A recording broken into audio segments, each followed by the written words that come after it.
Today we're tackling a real head-scratcher. Delhi, a city literally choking on pollution, is sitting on top of a gold mine of clean energy, its own rooftops. But for some reason, that gold mine is almost completely untouched. So, what is really going on here? Let's get into it. First up, let's try and piece together this solar puzzle. You see, the city has all the right ingredients for a massive clean energy revolution. But as we're about to find out, a really crucial piece just doesn't seem to fit. And that brings us to the central question, right? I mean, think about it. Everything seems to be lined up perfectly. The weather is fantastic for solar, the government is offering some serious cash to help out, and hey, Delhi is one of India's richest states, so why are we not seeing solar panels on every single roof? It's a genuine paradox. Now, to understand why this matters so much, you have to get just how big the problem is. This is not a new thing. We're talking decades. Since the 1990s, Delhi has been right up there on the list of the world's most polluted cities. For millions of people, this air quality crisis is just a daily, grim reality. So, who are the main villains in this story? Well, research points to two big ones: the thermal power plants that generate the city's electricity and the absolutely mind-boggling number of private vehicles. To put that into perspective for you, Delhi has more private cars than Mumbai, Chennai, and Kolkata combined. This is exactly the kind of problem that rooftop solar is supposed to solve. So, the problem is crystal clear, and for years, there's been this golden opportunity, this seemingly perfect solution, just sitting on the table. But somehow, it remains this unfulfilled promise. Let's dig into just how perfect this opportunity really is.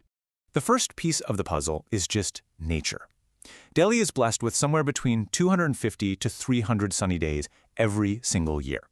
That is a massive, consistent, and totally free source of energy just beaming down on the city, making it one of the best spots on the planet for solar power.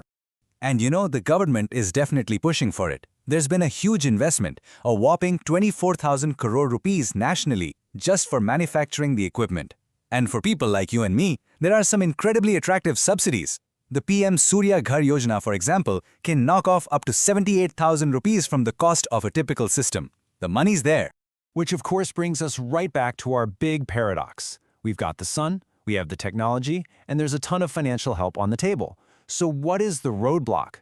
Why are these big, ambitious rooftop solar plans just falling flat, especially in the capital? Okay, this is where we really get to the heart of it. The real hurdle is, believe it or not, surprisingly simple. And it all comes down to a fundamental question about a piece of property we almost never think about: the roof. Here's the crucial point. The policy's goal is great, but it's who the policy is aimed at that's the problem. It's basically designed for a version of Delhi that for most people living there just doesn't exist. The policy and the reality on the ground are completely out of sync. And here's that disconnect in plain sight. All the policies are aimed at that small slice of people in private homes, the ones who own their roof outright. But the reality, the vast, vast majority of Delhi lives in flats and housing societies. I mean, the Delhi Development Authority, the DDA, built over 1 million of these homes, and you've got another 1 million plus in cooperative societies. Let's just break this down. All those fantastic subsidies we were just talking about, well, they're for an individual who owns their own roof.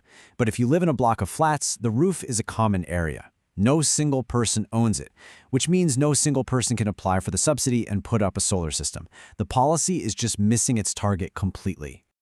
Okay, so now that we've found the real problem, the good news is there are some very clear solutions. The research points to two really practical ways forward that could fix this whole mismatch.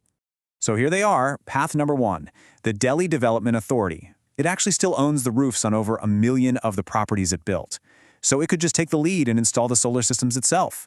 That's a massive win-win. Clean energy for residents and a new way for the DDA to make money. Path 2 is for all the other societies. The government could step in and create a regulated community solar model. So how would that community thing work? Well, one proven way is called the BOOT model. It stands for Build, Own, Operate, Transfer. Basically, a private solar company comes in, they pay for everything, install the system on the society's roof, and they run it. They sell cheap solar power to the residents for a set number of years, and then, this is the best part, ownership of the entire system gets transferred to the society for free.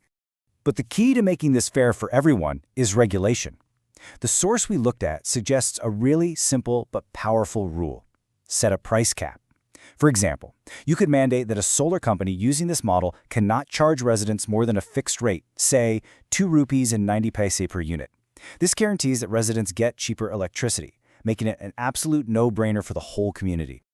So if we can get past these hurdles, what does the future actually look like?